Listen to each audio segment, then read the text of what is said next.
नमस्कार दोस्तों। प्रस्तुत है गरिमा पंकज डी के द्वारा लिखी हुई कहानी हम सफ़र भी तुम ही हो।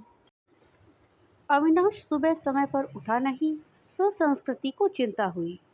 उसने अविनाश को उठाते हुए उसके माथे पर हाथ रखा। माथा तप रहा था। संस्कृति घबरा उठी। अविनाश को तेज बुखार था। 2 दिन से वो खांस भी रहा था। संस्कृति ने कल इसी वजह से उसे ऑफिस जाने से भी मना कर दिया था, मगर आज तेज बुखार भी था।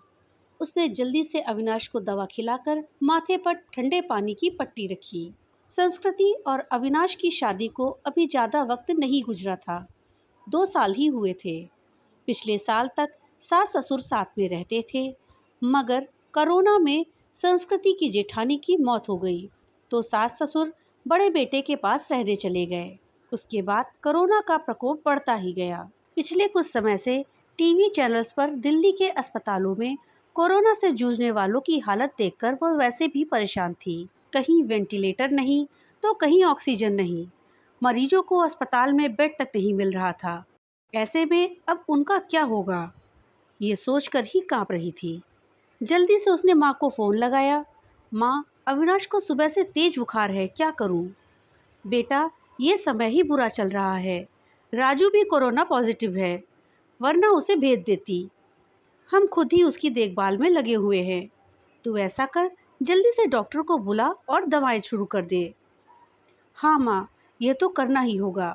मेरी सास की भी तबीयत सही नहीं चल रही, वरना जेठ जी को ही बुला लेती। घबरा नहीं बेटी, धैर्य से काम ले, सब ठीक हो जाएगा। माँ ने समझाने का प्रयास किया। संस्कृति के पति का कोरोना टेस्ट कराया गया। तब तक फैमिली डॉक्टर से पूछकर दवाएं भी देती रही। इसी बीच अविनाश की हालत ज़्यादा खराब होने लगी थी तो वो उसे लेकर अस्पताल भागी। 2 अस्पतालों से निराश लौटने के बाद तीसरे में मुश्किल से बेड का इंतजाम हो सका। सास ससुर और जेठ भी दूसरे शहर में थे, सो मदद के लिए आ नहीं सकते थे। वैसे भी दिल्ली में लॉकडाउन लगा हुआ था। रिश्तेदार चाहकर भी उसकी मदद करने को नहीं आ सकते थे। आस पड़ोस वालों ने कोरोना के डर से दरवाजे बंद कर लिए। तभी संस्कृति ने अपने दोस्तों को फ़ोन लगाया, पर सबने बहाने बना दिए। अकेली संस्कृति पति की सेवा में लगी हुई थी। अस्पताल में मरीजों की लंबी कतारों और मौत के तांडव के बीच किसी तरह संस्कृति खुद को बचाते हुए पति के लिए दौड़ भाग करने में लग गई। कभी दवा की पर्ची लेकर भागती तो कभी खाना लेकर, कभी डॉक्टर से गिड़गिड़ाती तो कभी थक हार कर बैठ जाती। उसे कोरोना वार्ड में जाने की इजाज़त नहीं थी। बाहर रिसेप्शन में बैठकर ही पति के ठीक होने की कामना करती रहती। उस पर पति की तबीयत अच्छी होने के बजाय बिगड़ती जा रही थी। उस दिन भी डॉक्टर ने पर्ची में कई दवाएं जोड़कर लिखी। वो दवाएं लेने गई, मगर जो सबसे ज़रूरी दवा थी वो नहीं मिली। अस्पताल में उसका स्टॉक खत्म हो चुका था। अब वो क्या करेगी? बदहवास सी अस्पताल के बेंच पर बैठ गई। बगल में परेशान सा युवक भी बैठा हुआ था। संस्कृति ने उसकी तरफ मुखातिब होकर पूछा, आप बता सकते हैं ये दवा मुझे कहाँ मिलेगी? मैं खुद ये दवा ढूंढ रहा हूँ, आसपास तो मिली नहीं। मेरे दोस्त ने बताया है कि नोएडा में उसकी शॉप है। उसने कुछ दवाएं स्टॉक करके रखी हैं, सो वह मुझे दे देगा। अभी जाने की ही सोच रहा था। पर्ची लाइए, मैं अपने साथ आपकी भी दवा ले आता हूँ। बहुत मेहरबानी होगी। सुबह से इसके लिए परेशान हो रही थी। पसीना पोंछते हुए संस्कृति ने कृतज्ञ स्वर में कहा। मेहरबानी की कोई बात नहीं, इंसान ही इंसान के काम आता है। बस इतना शुक्र मनाइए कि दवाएं वहाँ मिल जाएं। कहकर वो चला गया। करीब 2-3 घंटे बाद लौटा तो उसके चेहरे पर परेशानी की लकीरों के बावजूद खुशी थी। ये लीजिए, बड़ी मुश्किल से मिली, मगर मिल ही गई, यही बहुत है। बहुत बहुत शुक्रिया। कितने की है? संस्कृति का चेहरा भी खिल उठा। अरे नहीं, पैसे की ज़रूरत नहीं, आप पहले ये दवाइयाँ खिलाइए मरीज को। उस दिन के बाद से दोनों में बातचीत होने लगी। वो अपने भाई की देखभाल में लगा था और संस्कृति पति के लिए दौड़ भाग कर रही थी। दोनों का दर्द एक सा था। संस्कृति जब भी व्यथित होती तो उसके कंधों पर सिर रख के रो लेती। कोई चीज़ लानी हो तो प्रतीक लेकर आता, संस्कृति को घर छोड़कर आता। धीरे धीरे तकलीफ के इन दिनों में 2 अजनबी एक बंधन में बंधते जा रहे थे। उनके बीच एक अजीब सा आकर्षण भी था, जो दोनों के इस बंधन को और मजबूत बना रहा था। एक दिन अविनाश का ऑक्सीजन लेवल काफ़ी घट गया। अस्पताल में ऑक्सीजन सिलेंडर नहीं था। तब प्रतीक ने यह जिम्मेदारी अपने ऊपर ले ली। पूरे दिन कड़ी धूप और गर्मी में लाइन लगकर आखिर वो ऑक्सीजन सिलेंडर लेकर ही लौटा। उस दिन संस्कृति ने पूछा, आप मेरे लिए इतना कुछ कर रहे हैं, इतना ख्याल रखते हैं, मगर क्यों? मैं तो आपकी कुछ भी नहीं लगती। फिर बताओ ना, ऐसा क्यों कर रहे हो? पहली बात, हर क्यों का जवाब नहीं होता। और दूसरी बात, हम दोनों हमसफ़र नहीं है तो क्या हुआ, हमदर्द तो है ना। आपके दर्द को मैं बहुत अच्छे से महसूस कर सकता हूँ। आपकी तकलीफ़ देखकर मुझे दुख होता है। बस किसी भी तरह आपकी मदद करना चाहता हूँ। एक अनकहा सा मगर मजबूती के साथ महसूस कर वो गमों के बीच भी मुस्कुरा उठी। धीरे धीरे अविनाश की तबीयत और भी बिगड़ रही थी और उसको वेंटिलेटर पर रखना पड़ा। अस्पताल में वेंटिलेटर की कमी थी। कई वेंटिलेटर खराब हो गए थे। पदहवासी संस्कृति ने प्रतीक को फ़ोन लगाया तो पता चला कि उसके भाई को भी कहीं और शिफ्ट करने की नौबत आ गई है। आप चिंता ना करो संस्कृति जी, मैं अपने भाई को जिस अस्पताल में लेकर जा रहा हूँ, आपके पति को भी वही लेकर चलता हूँ। वहाँ वेंटिलेटर की सुविधा है और डॉक्टर्स भी अच्छे हैं। प्रतीक ने उसे ढांढस बंधाया और फिर जल्दी ही शिफ्टिंग की सारी व्यवस्था कर दी। शाम में सब निपट गया तो प्रतीक का हाथ पकड़कर रुंधे गले से संस्कृति इतना ही कह सकी, आप नहीं होते तो पता नहीं क्या होता।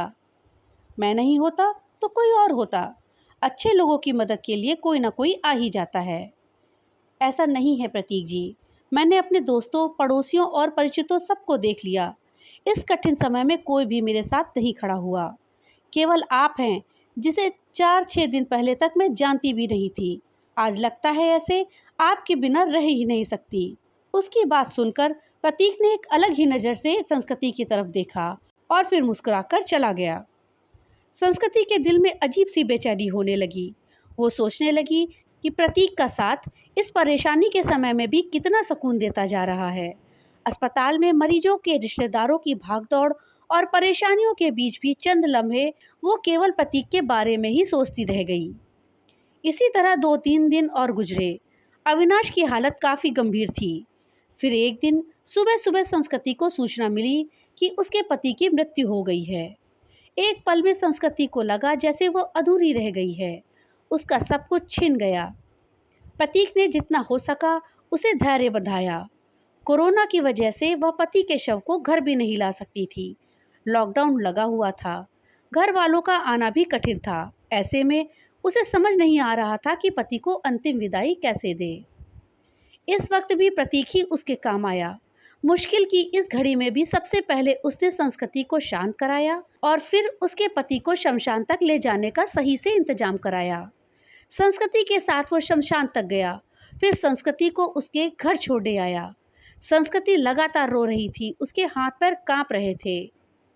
प्रतीक समझ रहा था कि उसकी तबीयत खराब है, वो अकेली है, सो अपने खाने पीने को लेकर लापरवाह रहेगी तो और तबीयत खराब हो जाएगी। तब प्रतीक ने हाथ पैर धोकर और कपड़े बदलकर उसकी रसोई में प्रवेश किया और सबसे पहले चाय बनाई। संस्कृति के साथ खुद भी बैठकर उसने चाय पी। फिर संस्कृति को नहाने भेजकर खुद दाल चावल बनाने लगा। संस्कृति को खाना खिलाकर उसके लिए सब्जी, फल, दूध आदि का इंतजाम कर और सांत्वना देकर वो वापस लौट गया। 2-3 दिनों बाद जब संस्कृति थोड़ी सामान्य हुई और पति की मौत के सदमे से उबरी तो उसे प्रतीक की याद आई। प्रतीक उसके लिए अपनों से बढ़कर बन चुका था, मगर उसे पता नहीं था कि वो कहाँ रहता है, क्या जॉब करता है। बस एक फ़ोन नंबर था। उसने फ़ोन मिलाया तो नंबर बंद आ रहा था।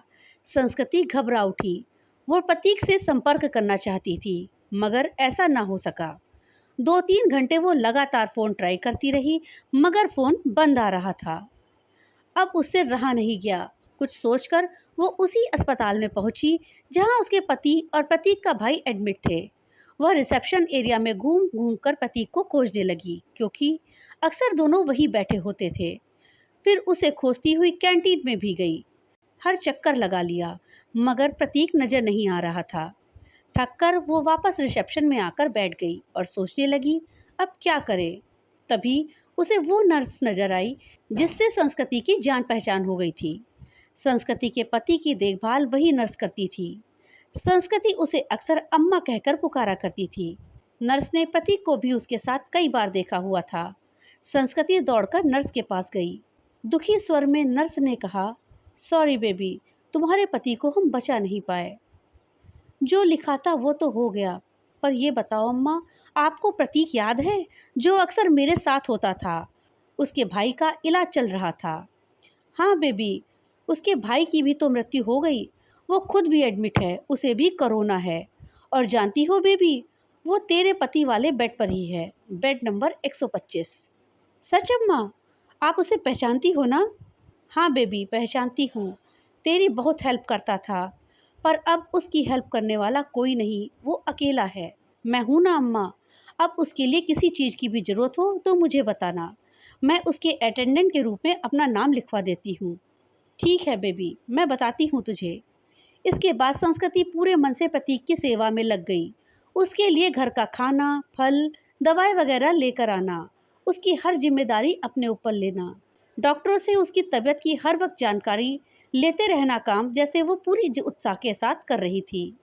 इस बीच प्रतीक की हालत बिगड़ी और उसे आईसीयू ले जाने की जरूरत पड़ गई। इसके लिए अस्पताल के क्लर्क ने उसके आगे एक फॉर्म बढ़ाया। उसमें मरीज के साथ क्या संबंध है ये लिखकर हस्ताक्षर करना था। संस्कृति कुछ पलों के लिए सोचती रही कि वो क्या करे। फिर उसने उस खाली जगह पर पत्नी लिखकर साइन कर दिया। क्लर्क को कागज थमाकर वो खुद में ही मुस्कुरा उठी। 2-3 दिन आईसीयू में रहकर प्रतीक की हालत में सुधार हुआ और उसे कोविड वार्ड में वापस शिफ्ट कर दिया गया। 7-8 दिनों तक लगातार सुधार होने और रिपोर्ट नेगेटिव आने के बाद उसे डिस्चार्ज भी कर दिया गया। इतने दिनों तक संस्कृति ने भी अपना खाना पीना और नींद भूलकर दिन रात प्रतीक की सेवा करी। डिस्चार्ज वाले दिन वो बहुत खुश थी। उसने सीधा अपने घर के लिए कैब बुक करा दी और प्रतीक को अपने घर ले गई। प्रतीक ने टोका तो संस्कृति ने थोड़े शरारती अंदाज में जवाब दिया, मैंने फॉर्म में एक जगह ये लिखकर साइन किया है कि मैं तुम्हारी पत्नी हूँ और इसलिए अब मेरा और तुम्हारा घर अलग अलग नहीं है, बल्कि एक ही होगा। मगर संस्कृति, लोग क्या कहेंगे? लोगों का क्या है प्रतीक? जब मुझे ज़रूरत थी तो क्या लोग मेरी मदद के लिए आए थे? नहीं ना। उस वक्त तुमने मेरा साथ दिया, अब मेरी बारी है, इसमें गलत क्या है? तुम थोड़े ठीक हो जाओ, फिर सोचेंगे कि क्या करना है। संस्कृति ने अपना फैसला सुना दिया। करीब 10 दिन संस्कृति ने जी भरकर प्रतीक का ख्याल रखा। हर तरह से उसकी सेहत पहले की तरह बनाने की और खुश रहने की प्रयास करती रही। संस्कृति एक संयुक्त परिवार से संबंध रखती थी। ससुराल में धन संपत्ति की कमी नहीं थी। ये घर भी पति के बाद उसके नाम का हो चुका था। पति ने उसके लिए काफ़ी संपत्ति और गहने भी छोड़े थे। बस एक हमसफर की कमी थी जिसे प्रतीक पूरा कर सकता था। उस दिन शाम में संस्कृति ने प्रतीक के हाथों को थाम कर कहा, जो बात मैंने अनजाने में ही उस फॉर्म में लिखी थी, क्या हम उसे हकीकत का रूप नहीं दे सकते? क्या मैं तुम्हें अपने हमदर्द के साथ साथ एक हमसफर के रूप में भी स्वीकार हूँ? मुझे लगता है संस्कृति कि अब ये बात कहना फिजूल है। मतलब मतलब ये है कि तुम ऑलरेडी मेरी हमदर्द और हमसफर बन चुकी हो। हम हमेशा साथ रहेंगे। तुमसे बढ़कर कोई और मेरा ख्याल नहीं रख सकता, कहकर प्रतीक ने संस्कृति को गले से लगा लिया। तो दोस्तों, ये थी कहानी हम सफ़र भी तुम ही हो। कहानी आपको कैसी लगी हमें कमेंट बॉक्स में लिख करके ज़रूर बताइएगा। अच्छी लगी हो तो लाइक और ज़्यादा से ज़्यादा शेयर करिएगा। और हाँ, अगर चैनल पे नए आए हैं तो चैनल को सब्सक्राइब करना मत भूलिएगा। तो मिलते हैं अगली एक नई कहानी के साथ, तब तक के लिए बाय बाय।